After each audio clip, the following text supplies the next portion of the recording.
G'day guys, and welcome back to the Vermont Wildlife Science Station. Today we're going to talk about a magnificent animal that lives right here in our backyard. Carnivora ursidae ursus americanus, or the American black bear. We're going to talk a little bit about how they hibernate, how they rear their young, some of the conflicts they have with people, and how you can stay bear aware during the early spring when their food isn't out yet. Let's get to it.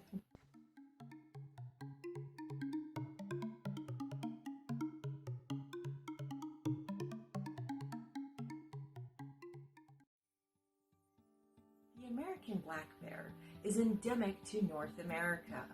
It's the smallest and most widely distributed species here in North America, which is why the International Union for Conservation lists it as least concerned due to its population number and width of distribution. Let's get on to their habitat next.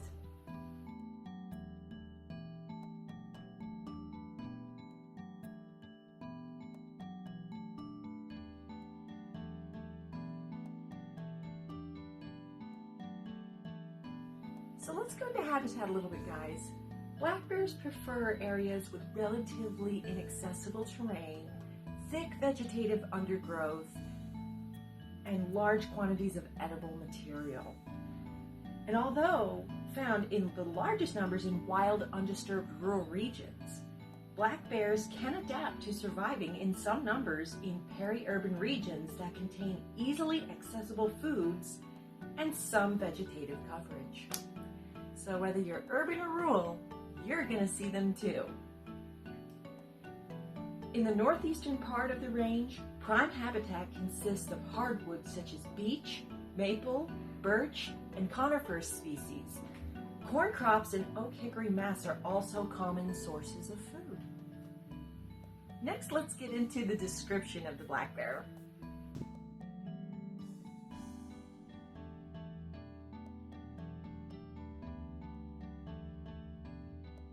Next, let's go into some details about the American black bear. They can run between 25 and 30 miles an hour. They have wonderful eyesight. Males can weigh typically between 253 to 594 pounds. Females can weigh between 220 to 308 pounds. Their average body length is 5 to 6 feet, with an average height from the ground to the top of their shoulder being 32 to 38 inches. Females reach sexual maturity around 4 to 5 years old, while males reach it at 5 to 6 years old. They mate around June through mid-July, and the gestation period is about 220 days. They can bear 1 to 6 cubs, but typically only 2 to 3, and mating takes place every 2 to 4 years. Now, let's have a look at their diet.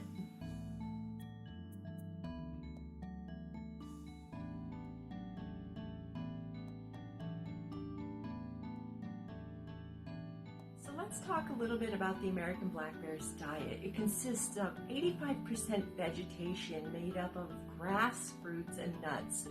Their diet can vary depending on season. We'll need to go into a little bit more detail about that. So let's get into a little bit greater detail on the bear's diet.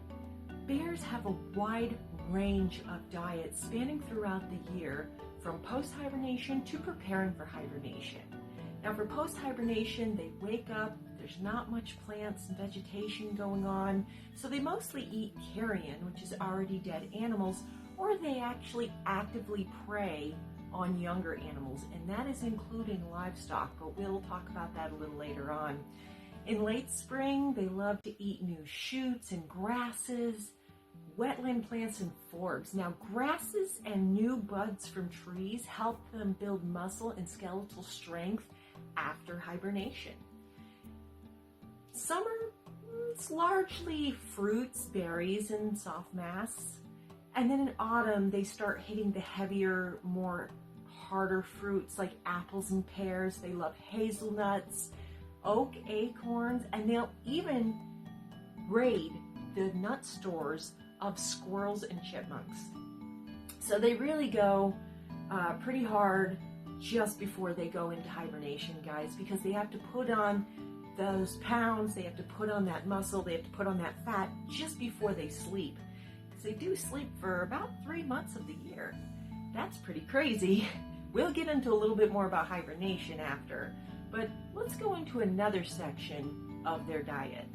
Let's go into a little bit more about the carnivorous side of the bear's diet. They love to eat insects such as bees, wasps, and ants, and they'll even eat their larvae. They love fish such as salmons, suckers, trout, and catfish. They love fawns, and it has to be under the age of 10 days old. After 10 days, baby fawns can outrun and outmaneuver black bear. After about the time when all baby fawns are about 10 days old or more, they just ignore the scent because they know that they can't catch them. So it's like, oh, there's a fawn over there. I'm just going to leave it alone. They also very rarely will be known to take down adult deer if they're that hungry. And another side of being opportunistic hunters, they will take a human's killed deer. So during deer season, if a black bear comes up and steals your kill, that is unfortunately sometimes something that happens. Black bears can be very opportunistic. Another thing they eat, as we said before, is carrion. If you don't know what carrion is, it's already dead animal. So they could have been hit by a car, they could have been killed by another animal and left, or something happened. They even could have killed each other due to the fact that, territory or whatever. And these bears are kind of like nature's cleanup crew. They'll come in, they'll eat the dead animal. It keeps the environment clean, so we're all set. The other thing they like to try and eat sometimes is small mammals such as squirrels, chipmunks, and other rodents. The reason why I say sometimes is they just can't catch them. They try, but bears run, again, 25 to 30 miles an hour in short sprints. So they can't really keep up with a squirrel or a chipmunk or even another small rodent, but if they can catch one, they will eat it. That's the carnivorous side of their diet. Though 85% of their diet is herbivoric, they only eat mostly fruits, nuts, and seeds, and grasses. So, the black bear is by far not a polar bear, not a grizzly bear, and not a brown bear when it comes to eating meat. Not saying they don't eat meat, but they definitely eat more vegetation, more fruits, and things like that than meat. So they're pretty, I don't want to say harmless, but not as scary to be around. Next, let's go into breeding.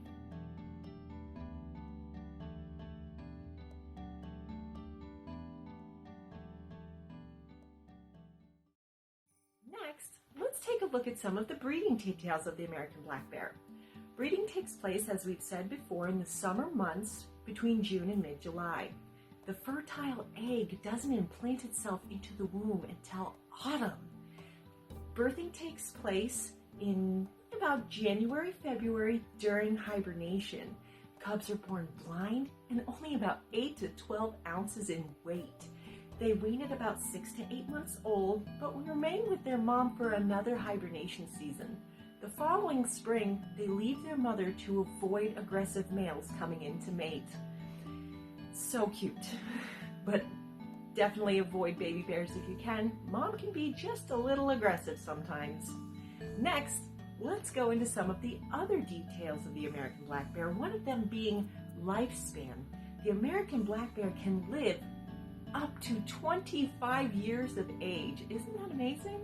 Next, let's talk a little bit about hibernation.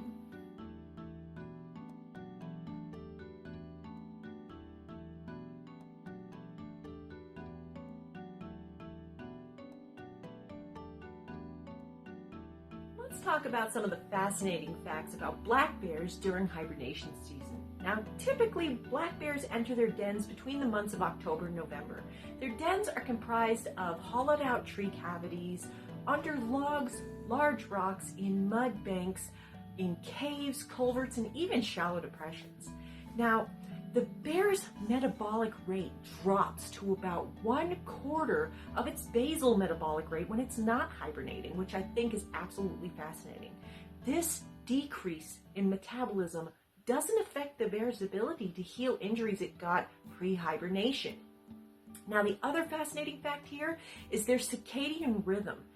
It stays intact during hibernation, allowing them to sense changes in the season, temperature, and even the time of day depending on the position of the sun.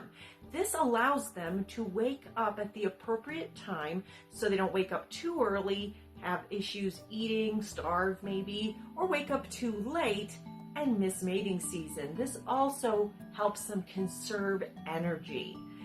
Next, let's go into some more facts about hibernation.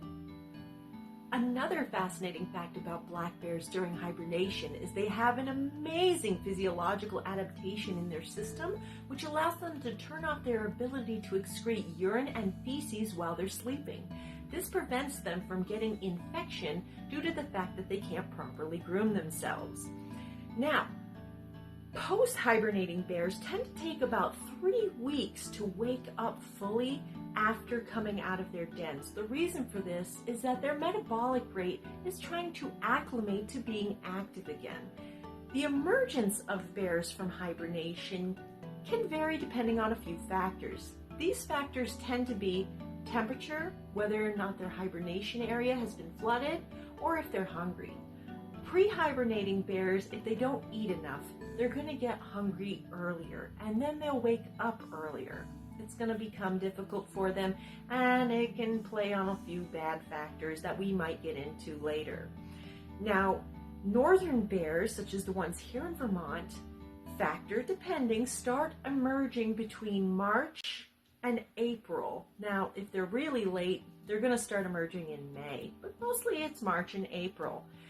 They start emerging with the mature males first, then into immature males, females with yearlings, and then females with newborns. Next, let's go into how bears and humans interact with each other.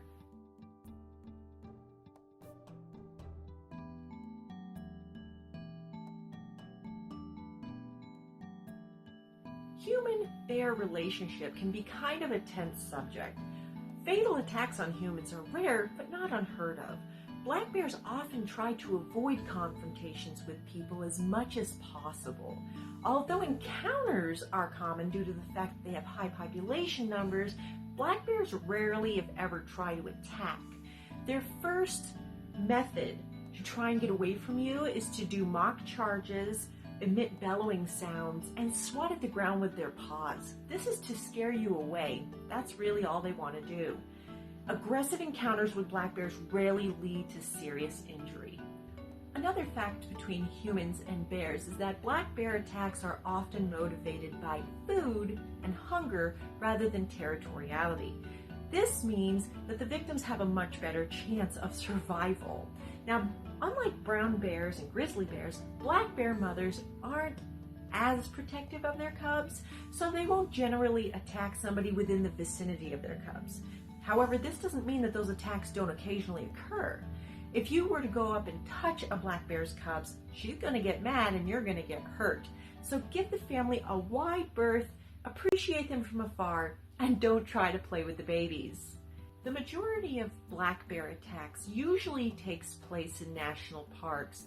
This is because humans have hand-fed the bears, causing them to see humans as a source of food. Unfortunately, this can have really bad effects on the bears. The bears often become humanized and rely on people for food and lose the ability to forage and feed themselves. This sometimes ends, unfortunately, with the bears starving to death or requiring euthanization. So the best thing for you to do is to not feed any wild animal to prevent this terrible fate from happening. One way to prevent this terrible fate for our forest friends is to make sure that your trash is well kept after and you're not leaving anything behind during your camping or hiking trips. Proper cleanup and containment and packing your trash out with you will help prevent bears from being attracted to that area and possibly having a confrontation with people. Another thing you can do is to get bear-safe food containers. This will help you if you have any types of fresh food with you during camping or hiking trips. We recommend using freeze-dried meals such as Mountain House. These are cooked with boiling water, cooked stored and consumed in the same package, and it zips tight. This prevents smell permeating the area and attracting animals. This is one way to help prevent any unwanted animal encounters in your space. Next, let's talk a little bit about livestock predation.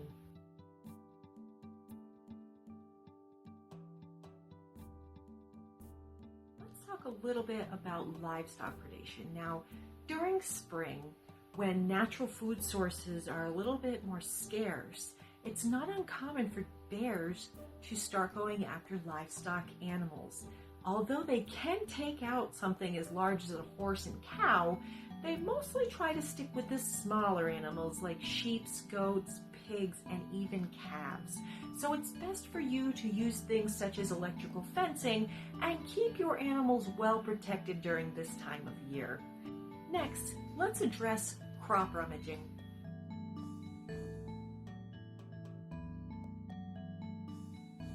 Crop rummaging usually takes place around autumn, during the point when bears are preparing to go into hibernation. One way to help prevent this from happening is to have proper fencing around your crop areas.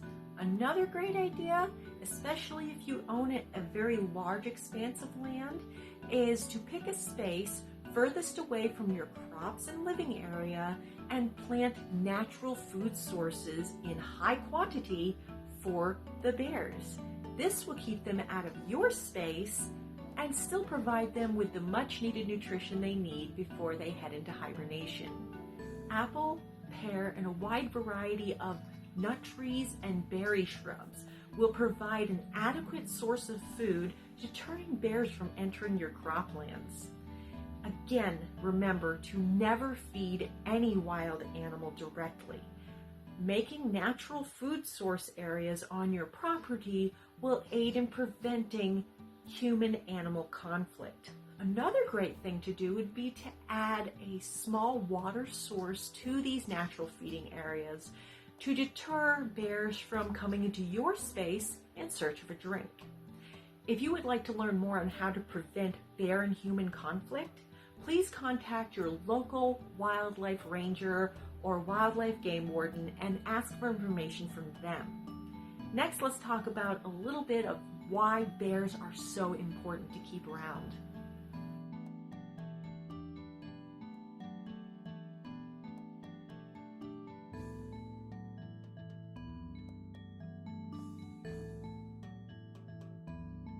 Black bears are one of the few apex predators in our area. Without them, our delicate food web could become drastically unbalanced. Black bears are also responsible for planting natural food sources such as fruit trees and berry shrubs. The seeds of the fruits and berries that they eat come out in their scat, take root, and new trees and shrubs grow. These trees and shrubs are also very crucial for the survival of our endangered pollinators. So something as large as this beautiful black bear here is helping something as small as the beautiful monarch butterfly that we spoke about in our last video. It's important that we strive to keep the black bear in appropriate numbers so that our ecosystem and our food web remains strong and healthy. We hope that you enjoyed our video about black bears today. We hope that you come back for more of our educational videos. And as always, stay safe, stay warm, and we'll catch you next time here at Vermont Wildlife Science Station. See ya.